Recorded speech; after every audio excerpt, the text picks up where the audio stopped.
The 2024 NFL Draft is just about upon us, and good thing, because there are still some pretty large roster holes around the NFL that need to be filled, otherwise it's just not going to be pretty at all.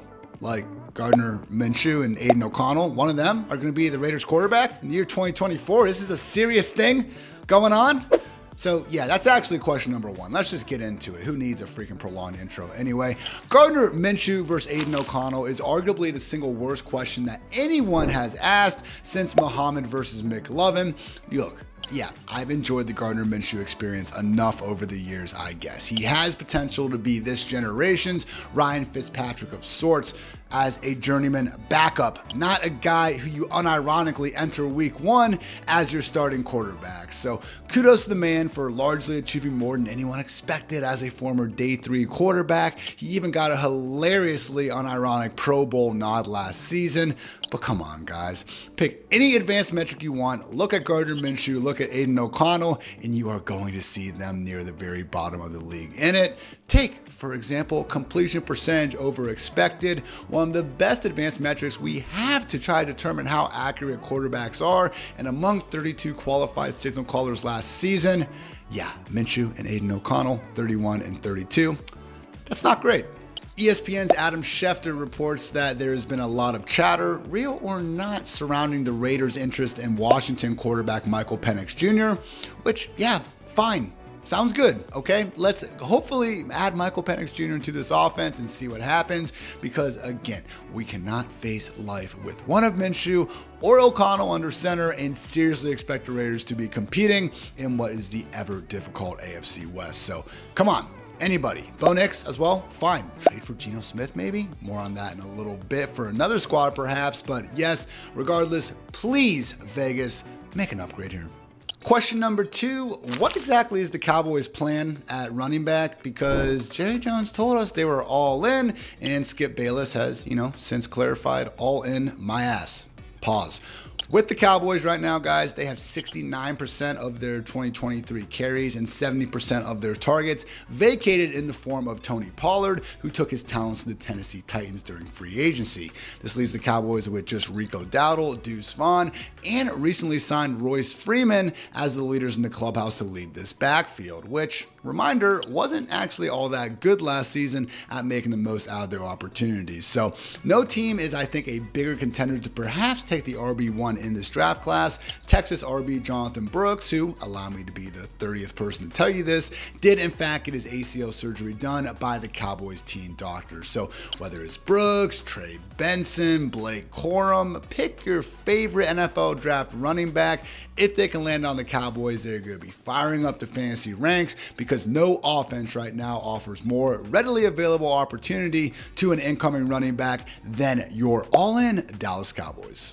Question number 3, which wide receivers will end up on the NFL's most wide receiver needy squads? Because surprisingly, there are not 1, not 2, not 3, but 4 different offenses that have a bona fide stud franchise quarterback and still have a need to add a legit number 1 wide receiver to the picture. Whether it's the Cardinals with Michael Wilson and Greg Dortch, the Chargers, Quentin Johnson and Joshua Palmer, the Bills with Curtis Samuel and Khalil Shakur, and the Chiefs with Marquise Brown and Rashee Rice, although we could see a suspension or something happen due to his obvious, road issues over the past few weeks. So yeah, 4 teams, Kyler Murray, Justin Herbert, Josh Allen, Patrick Mahomes.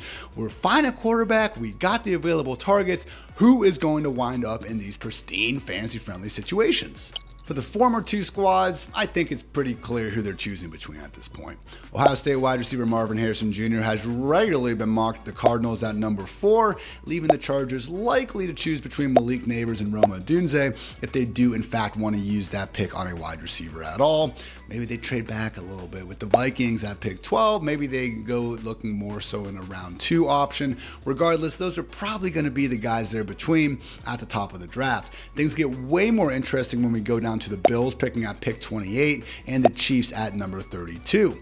In Fantasy Life's Matthew Friedman's latest mock draft, version 6, people, my goodness, we do have Texas wide receiver A.D. Mitchell going to the Bills, and formerly he had the other Texas wide receiver, NFL Combine 40-yard dash king, Xavier Worthy, going to the Chiefs at the end of round 1. But there really do seem to be a lot of wide receivers in that tier. Somehow Brian Thomas Jr., the other LSU stud, falling that late into the first round. There's also Oregon's Troy Franklin, and guys like Lab McConkey could also make a name for themselves there down at the end of round 1. Regardless, these landing spots are so good that we could honestly see some pre-draft ranks completely flipped on their heads because, again, the opportunity to latch onto a young, promising talent catching passes from Josh freaking Allen and Patrick Mahomes is too good to pass up in fantasy land. So, again, regardless of, where we see Marv and Neighbors and Rome wind up, I think they're going to stick as the consensus top 3 pre-draft and then post-draft wide receivers regardless. Things get very interesting after that, and I have a feeling these Bills and Chiefs landing spots are going to end up producing the wide receiver 4 and wide receiver 5 in most fantasy analysts' minds. This takes us to question number 4, breaking down another highly fantasy relevant pass catcher, this time Georgia tight end Brock Bowers. Where's he going to wind up? Earlier in the process, it seemed like there's a legit chance we could see Bowers go as high as number 5 to the Chargers, and he did end up taking an official visit with him, so maybe that is the case. However, due to his decision to decline to, test his athleticism at the NFL Combine or at the Georgia Pro Day, some have wondered if it could result in a free fall of sorts in the first round, especially considering the track record recently of round 1 tight ends not exactly meeting the lofty expectations that go around with being a top 32 NFL selection. So with Bowers, I believe the range that we should actually be a little more attuned to is pick 9 through about 18. Now, the Bears are reportedly between Rome Odunze and Brock Bowers if it does happen to get to those 2 players at pick 9, while ESPN's Adam Schefter has gone on record stating that he believes Bowers will be off the board between picks 10 and 16. Now, Shefty knows a hell of a lot more about what's going down in those streets than I do, but the only reason why I would extend it to 18 is because that's where the Cincinnati Bengals are sitting, and they also do have a dire need to add a tight end. So maybe the Jets at pick number 10 go ahead and try to make a move. Maybe the Chargers trade down to the Vikings at pick 12 and they feel better about taking Bowers at that point. Maybe, just maybe, a wild card team like the Saints or even the Seahawks emerges. Regardless, guys, this could be the difference between Bowers being that sort of, committee year 1 tight end who's not exactly breaking fantasy football, and him having the chance to be the number 1 target in an actual NFL passing game from day 1. So regardless of how you feel about Brock Bowers as a prospect, I think we can agree that there's a big difference between him going to, say, Denver to have an iffy quarterback situation and likely be the number 2 or number 3 in that passing game, and going to the freaking Los Angeles Chargers, where all of a sudden he profiles as Justin Herbert's number 1 pass game option.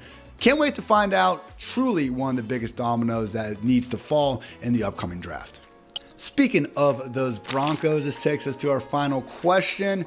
Has Sean Payton actually identified his hopeful franchise quarterback at this point? Because for the life of me, I cannot figure out why this dude would leave his cushy desk job to go to the Broncos with a quarterback we now know really didn't care for in Russell Wilson, and now I guess sit idly by with Jarrett Stidham and Ben DiNucci?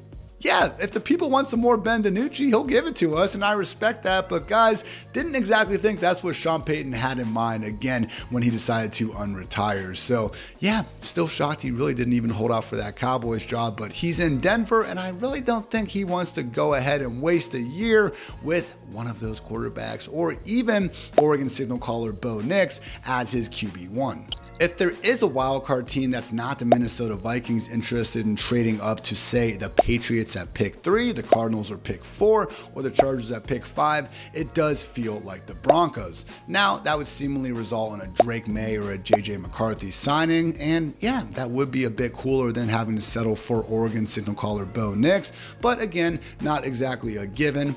So, allow me to put my conspiracy hat on for a second and go ahead and maybe throw one potential under the radar trade out. I'm talking about Seahawks quarterback Geno Smith. bear with me here. When we look at the offseason for Geno Smith, initially the Seahawks decided to keep him on the roster, basically ensuring he was going to make around $12.9 million. And when ESPN's Adam Schefter reported it, he really did choose his words carefully and note that it would be of value to the Seahawks or a potential team that wanted to acquire Smith. Furthermore, when the Seahawks went ahead and traded for Washington Commanders quarterback Sam Howell, Schefter again used a peculiar choice of words, noting that Howell can come in and compete for the QB1 job in Seattle. Now, look, I'm not trying to say Howell is going to beat out Geno Smith, but go around the league, look at those backups. There's not many that can attest to having legit top 10 to top 15 numbers over the past 2 seasons like Geno Smith has to his credit. So again, far from a given. I don't think that Geno Smith is necessarily the biggest needle mover in the world for Sean Payton either, but when you look at the alternatives, again, Jarrett Stidham, Ben DiNucci, or Bo Nix, I do think Geno Smith would give Sean Payton and the Broncos a far better chance at maybe not competing for an AFC championship anytime soon, but at least putting a respectable offensive product on the field more weeks than not. That's it from me, guys. Appreciate you tuning in. Like and subscribe if you so desire, or not. It's a free country. Shout out to Ben Franklin, who I believe, had that quote down back in the day first. But yeah, holler in the comments with any other, particular roster holes or landing spot questions that you might have. And Lord knows we all cannot wait to finally get the draft under our belts here soon. So make sure you get that final, viewing appointment in of draft day before Thursday night, of course, an annual tradition unlike any other. So appreciate you guys watching and have a great rest of your day.